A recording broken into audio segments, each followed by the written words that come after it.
வணக்கம் ஃப்ளோரான் ஃபிஷ் லவர்களே. உங்களை மாதிரி தான் எனக்கும் ஃப்ளோரான் ஃபிஷ் வளர்க்குறதுனா ரொம்ப பிடிக்கும். லாஸ்ட்டு ஒரு 5 வருஷமாக ஃப்ளோரான் ஃபிஷ் வளர்த்துட்ருக்கேன். ஆனால் என்னென்னா ஒரு மீன் வாங்குவேன், ஒரு 6 மாதம் இல்லை 7 மாதம் நல்லா இருக்கும், திடீர்னு இறந்துடும். அந்த மாதிரியே ரெகுலராக இந்த 5 வருஷமாக ஆகிட்டே இருக்குது. அதனால் இந்த வாட்டி கடுப்பாகி போயிட்டு லாஸ்ட்டாக ஒரு 9 மாதத்துக்கு முன்னாடி குளத்தூரில் போயிட்டு 2 ஃப்ளோரான் ஃபிஷ் வாங்கிட்டு வந்தேன். 2ம் சின்னதாக தான் வாங்கிட்டு வந்தேன். ஃபஸ்ட்டு உங்களுக்கு அது டேங்க்கில் இருக்க மாதிரி இருந்துச்சு இல்லைங்களா, அந்த சைஸ் தான் வாங்கிட்டு வந்துட்டு வளர்த்தேன்.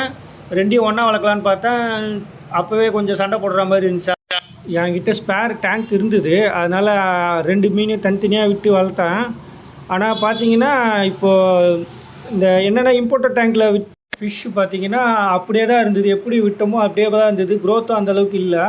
ஆனால் நார்மல் டேங்கில் விட்ட ஃபிஷ்ஷு பார்த்திங்கன்னா நல்லா க்ரோத்தாகவும் ஆகிடுச்சு, கலரும் வர ஆரம்பிச்சிது. அதனால் நான் என்ன பண்ணேன், நார்மல் டேங்கில் இருக்கிற ஃபிஷ் எடுத்து வர ஆரம்பிச்சு. அதனால் நான் என்ன பண்ணேன், இப்போ இந்த நார்மல் டேங்கில் இருக்கிற ஃபிஷ்ஷை எடுத்து இம்போர்ட்டட் டேங்கில் விட்டுட்டு, இம்போர்ட்டட் டேங்கில் இருக்கிற ஃபிஷ் எடுத்து நார்மல் டேங்கில் விட்டு வளர்த்து பார்த்தா அந்த இம்போர்ட்டட் டேங்கில் விட்ட ஃபிஷ்ஷு நல்லா வளர்ந்து செம்மையாக ஆகிடுச்சு. ஆனால் இப்போ அந்த நார்மல் டேங்கில் விட்ட ஃபிஷ்ஷு பார்த்திங்கன்னா நார்மலாகவே தான் இருந்தது. அது அப்புறம் அதான் என்னன்ட்டு யூடியூப்லலாம் சர்ச் பண்ணி பார்க்கும்போது ஃபீமேல் ஃபிஷ் அந்தளவுக்கு க்ரோத் இருக்காது, ஹெட்டும் அந்தளவுக்கு வராது அப்படின்ற மாதிரி சொன்னாங்க. அப்புறம் அது விண்ட்டு பார்க்க சொன்னாங்க.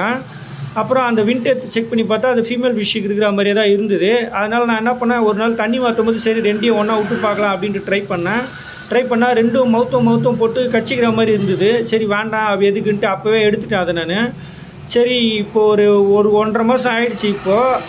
இப்போ திருப்பியும் எடுத்து சரி இப்போ ஓரளவுக்கு இது ஃபீமேல் ஃபிஷ்ஷுன்னு கன்ஃபார்ம் பண்ணிட்டேன் நான், அந்த நார்மல் டேங்கில் இருக்கிற ஃபிஷ்ஷை. சரி ப்ரீடிங் பண்ண ட்ரை பண்ணலாம் அப்படின்ட்டு எடுத்து விட்டுருக்கேன். இன்றைக்கி தான் ஃபஸ்ட்டு நாள் விட்டுருக்கேன். இப்போ பார்த்தீங்கன்னா விட்டவொடனே 2 பேரும் ஒன்றா சுற்றிட்டு இருக்காங்க. ஆனால் என்னென்னா இந்த மேல் ஃபிஷ் வந்து அந்த ஃபீமேல் ஃபிஷ்ஷை சில நேரம் துரத்துது. இது டே பை டே ப்ரீடிங் ஆகிற வரைக்கும் நான் டே பை டே உங்களுக்கு வீடியோ அப்லோட் பண்ணுறேன். சப்போஸ் இதில் எதனா உங்களுக்கு ஐடியா எதனா உங்களுக்கு தெரியனாலும் எனக்கு சொல்லுங்கள். நான் இதான் ஃபஸ்ட் டைம் இது நான் ட்ரை பண்ணுறேன் ப்ரீடிங்க்கோசரம். சும்மா ஒரு டைம் பாஸ்க்கோசரம், ஒரு நம்ம அது யூடியூப்பில் பார்க்கும்போது நமக்கே ஒரு ஆசையாக இருக்குது, சரி ட்ரை பண்ணி பார்க்கலாம் அப்படின்ட்டு. அதுக்காக தான் நான் ட்ரை பண்ணுறேன். உங்களுக்கு எதனா ஐடியா தெரிஞ்சாலும் சொல்லுங்கள். வேறு எதனா சஜஷன் இருந்தாலும் பண்ணுங்கள், நான் அதை திருத்திக்கிறேன். சரிங்களா? தேங்க்ஸ்.